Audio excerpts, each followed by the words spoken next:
అందరికీ నమస్కారం అండి. ఈరోజు కథ పూర్ణ కొడుకు సుశాంత్ పెళ్ళయి వారం రోజులయ్యింది. ఇక్కడ 3 నిద్రలు అయ్యాక అత్తగారింటికి వెళ్ళారు నూతన వధువరులు. అక్కడ నుండి వాళ్ళు హనీమూన్కి వెళ్ళి వద్దామనుకున్నారు. ఇంకా పెళ్లి చేసిన అలసట తీరలేదు పూర్ణకు. ఆడపిల్ల పెళ్లి కంటే మగపిల్లవాడి పెళ్లి చేయడం కష్టం అనిపించింది. వెళ్ళేదాకా సర్దుకోవడం, వచ్చిన బంధువులను చూసుకోవడం, అక్కడ పెళ్ళి, ఆ తర్వాత వచ్చి సత్యనారాయణ స్వామి వ్రతం చేసుకోవడం, రిసెప్షన్, ఇంతా చేసేసరికి బాగా అలసిపోయింది పూర్ణ. దీనికంటే 2 ఆడపిల్లల పెళ్ళిళ్ళు చేయడం సులభం అనుకుంటూ పక్క మీద నుంచి లేచింది. రాఘవ ఇంకా లేవలేదు. ఇంకో 2 రోజులు ఇంట్లోనే ఉంటాడు. ఆ తర్వాత అతడికి ఆఫీసు మొదలవుతుంది. పనేమీ చేయాలనిపించడం లేదు. బద్ధకంగా పడుకోవాలనిపిస్తోంది. అదృష్టం, పని మనిషి వస్తోంది. ఇప్పుడు అది కానీ డుమ్మా కొడితే ఇంకేమన్నా ఉందా, ఎవరైనా కాఫీ పెట్టిస్తే బాగుండు అనుకుంటూ వచ్చి డికాషన్ వేసి స్నానానికి వెళ్ళింది పూర్ణ. స్నానం చేసి వచ్చేసరికి పాలు కాస్తున్నాడు రాఘవ. సంతోషం వేసింది పూర్ణకి. తన మనసులో అనుకున్నవి రాఘవకి ఎలా తెలుస్తాయో ఏమో. జడ వేసుకునిరా, కాఫీ కలుపుతాను అన్నాడు రాఘవ. ఏమిటో ఇంకా అలసటగానే ఉంది, ఏ పని చేయబుద్ధి కావడం లేదు అంది పూర్ణ నవ్వుతూ. నాకు అర్థమయ్యింది. అందుకే ఝాన్సీకి ఫోన్ చేసి కూర సాంబారు పంపించమన్నాను. అన్నం ఒకటి తర్వాత వండేద్దు కానీ ఒక 4 రోజులు ఝాన్సీని కూరలు పంపించమన్నాను. భర్త వైపు కృతజ్ఞతగా చూసింది పూర్ణ. కాఫీ కప్పులు పట్టుకుని బాల్కనీలోకి వెళ్ళాడు రాఘవ. జడ వేసుకుని బాల్కనీలోకి వచ్చింది పూర్ణ. ఉదయం ఎంతో బాగుంది. నీరెండా బాల్కనీలోని మొక్కల మీద పడుతోంది. ఆకులు మెరుస్తూ ఉన్నాయి. ఉదయాన్నే ఫ్రెష్గా కాఫీ తాగుతూ రాఘవ పక్కన కూర్చుంటే ఎంతో హాయిగా ఉంటుంది. ప్రతిరోజు రాఘవకు ఆఫీస్కు వెళ్ళే హడావుడి, తనకు టిఫిన్ వంట చేసే హడావుడి. ఎప్పుడో తప్ప ఇలా కూర్చోవడం కుదరదు. అందుకే సంవత్సరానికి 2 సార్లు ఎక్కడికో అక్కడికి తీర్థయాత్రలు అంటూ ప్లాన్ చేస్తాడు రాఘవ. ఆ ట్రిప్పులతోనే కాస్త శక్తి వస్తుంది ఇద్దరికి. ప్రశాంతమైన వాతావరణంలో అతడు చేయి పట్టుకుని నడుస్తూ, ప్రకృతిని చూస్తూ, పక్షుల కూతలు వింటూ ఏం ఆలోచిస్తున్నావు? రాఘవ ప్రశ్న విని అతని వైపు చూసింది పూర్ణ. కొడుకు పెళ్లి అయ్యింది. అంతకుముందు లేని పెద్దరికం కనిపిస్తుంది రాఘవలో. తల మీద తెల్ల వెంట్రుకలు కాసిన ఎక్కువయ్యాయి. చెంపల దగ్గర తెల్లగా. నవ్వింది పూర్ణ. మనం పెద్దవాళ్ళమయ్యాం కదా. రాఘవ కూడా నవ్వాడు. ఈ రోజు నుండి మనకు కొత్త జీవితం సుశాంత్. పెళ్ళయింది. ఇప్పటిదాకా మనం మన జీవితం అంటూ గడిపాం. ఇప్పుడు పిల్లలతో మన జీవితం అంటూ గడపాలి. మన పెళ్లి గుర్తుందా? అప్పుడు కూడా ఇలాగే కూర్చున్నాం. నాకెంత జీతం వస్తుంది, ఎంత ఖర్చు పెట్టుకోవాలి, అమ్మా నాన్నలను ఎలా చూసుకోవాలి, బాధ్యతలు, వచ్చే పోయే బంధువులు, సూటీపోటీ మాటలు, అన్నదమ్ముల అలకలు, అక్కా చెల్లెళ్ల సాధింపులు, ఇలా మనం ప్రయాణించి పిల్లలను చదివించుకుని ఒకరికొకరం తోడుగా ఇక్కడి దాకా వచ్చాం. ఆగాడు రాఘవ. దేనికి ఉపోద్ఘాతం అనుకుంది పూర్ణ. కొనసాగించాడు రాఘవ. అప్పుడు నువ్వు కొత్త కోడలివి. మా అమ్మతో ఎలా సర్దుకుపోయేదానివో నాకు తెలుసు. ఇప్పుడు మనకు 2వ ప్రయాణం. పిల్లల్ని నొప్పించకుండా బాధ్యతగా ప్రవర్తించాల్సిన సమయం. నువ్వు ఆ రోజు కొత్త కోడలుగా వచ్చినట్లే ఈరోజు కోడలు ప్రియా మన ఇంటికి వచ్చింది. ఆ చిన్నపిల్లను జాగ్రత్తగా చూసుకుందాం. రాఘవ తనని తక్కువ చేస్తున్నాడనిపించింది పూర్ణకు. నా మీద నమ్మకం లేదా? చాచా, అదేమీ లేదు. నువ్వెప్పుడూ హుందాగా ప్రవర్తిస్తావు. అయినా కూడా మనం కాస్త ప్రిపేర్ అయితే బాగుంటుంది కదా. మౌనంగా ఉంది పూర్ణ. ఆమెకు రాఘవతో పెళ్ళైన కొత్తల్లో రోజులు గుర్తుకొస్తున్నాయి. తనకు అప్పట్లో వంట చేయడం అస్సలు వచ్చేది కాదు. అత్తగారు రొసరొసలాడేది. కొంత సాధింపు తత్వం ఉన్న మనిషి ఆవిడ. ఆవిడను ఏమీ అనలేక భయంగా చేస్తూ ఉండేది. అయినా అత్తగారు ఏదో ఒక వంక పెడుతూనే ఉండేది.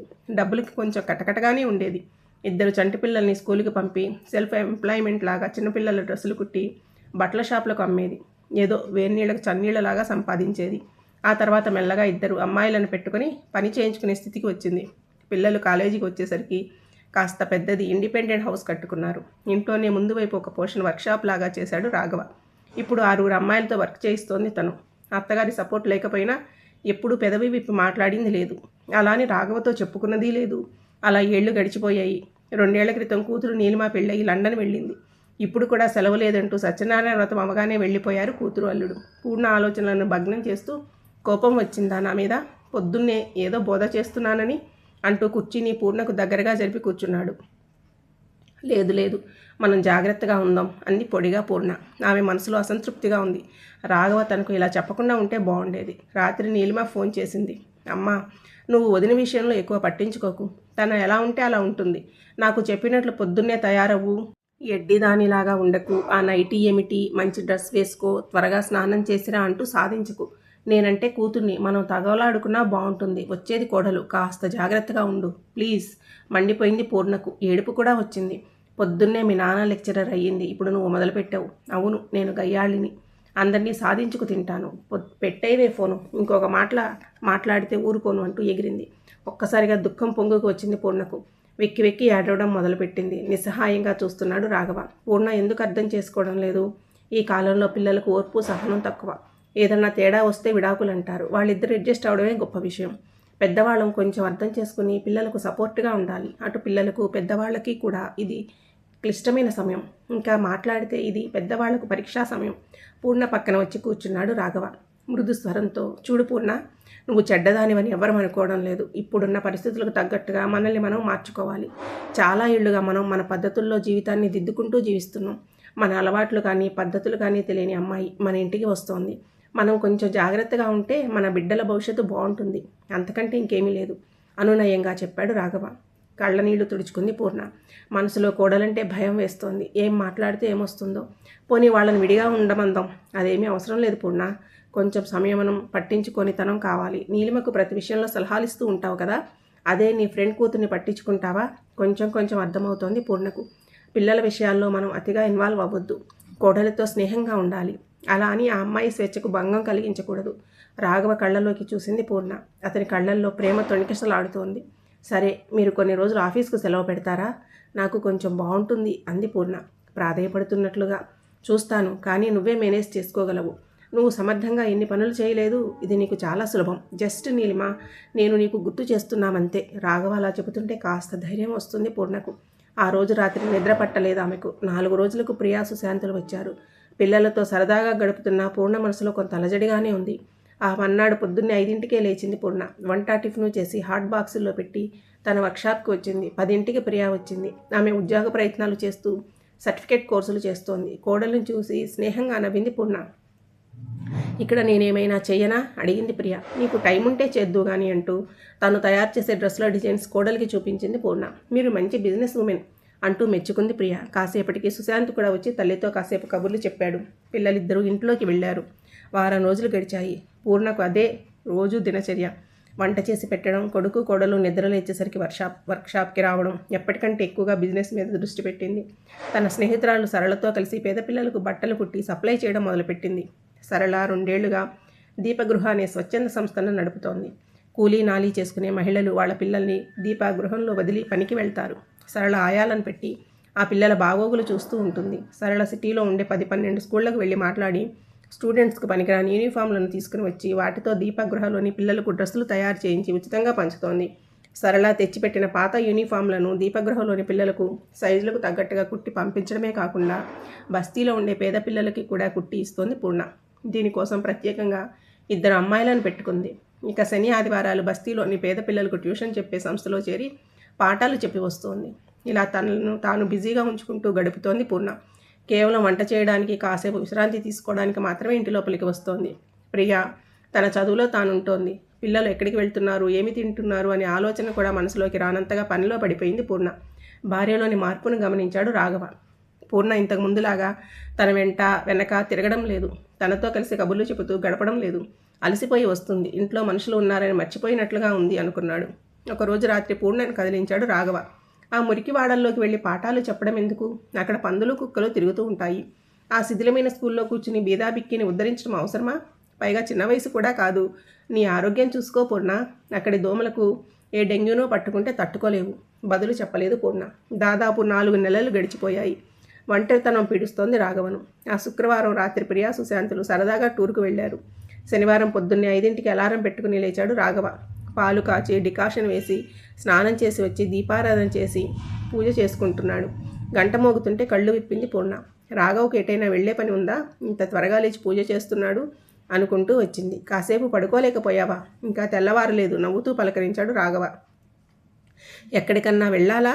లేదు పూర్ణ, మేలుకో వచ్చింది. ఎలాగూ నిద్రలేచాను కదా అని పూజ చేస్తున్నాను. నువ్వు కూడా వస్తావా? కాసేపు కింద గార్డెన్లో తిరిగొద్దాం, కాస్త ఫ్రెష్గా ఉంటుంది. కాసేపటికి తయారై వచ్చింది పూర్ణ. గార్డెన్లో చెట్ల కింద నడుస్తున్నారు 2. రాఘవ పూర్ణ చెయ్యి పట్టుకున్నాడు. ఈ మధ్య నాతో అస్సలు మాట్లాడినంత బిజీ అయ్యావు పూర్ణ. ఎప్పుడు నేను ఆఫీస్ నుండి వచ్చేసరికి నీ వర్క్ కట్టేసి నా కోసం చూస్తూ ఉండేదానివి. ఈ 4 నెలల నుంచి నన్ను పట్టించుకోవడం మానేశావు. నా మీద కోపం వచ్చింది కదా? పిల్లలిద్దరూ బాగానే ఉంటున్నారు. ఈ వయసులో మనం విడివిడిగా ఉంటున్నామనిపిస్తోంది. మొదట్లో నేను వాళ్ళ గురించి భయపడి నేను హెచ్చరించాను. నువ్వు ఇంతగా హర్ట్ అవుతావని అనుకోలేదు. పూర్ణ అతని వైపు చూస్తోంది. రాఘవ కళ్ళల్లో దిగులు కనిపిస్తోంది. మెల్లగా అతని చెయ్యి విడిపించుకుని అక్కడ ఉన్న బెంచి మీద కూర్చుంది. పక్కనే కూర్చున్నాడు రాఘవ. నేను మీకు భార్యగా వచ్చాను, కోడలిగా, పిల్లలకు తల్లిగా నా బాధ్యతలు బాగానే నెరవేర్చాను అని అనుకుంటున్నాను. అత్తగారికి భయపడుతూ డబ్బులు సరిపోతాయో లేదోనని దిగులు పడుతూ పిల్లల పెంపకం, వాళ్ళు ఏ దురవలాట్లు చేసుకోకుండా చదువులో బాగా రాణించడానికి శ్రమ పడడం, పిల్లలకు మంచి సంబంధాలు చూసి చేయడం, ఇలా ప్రతి స్టేజీలోనూ నాకు టెన్షన్.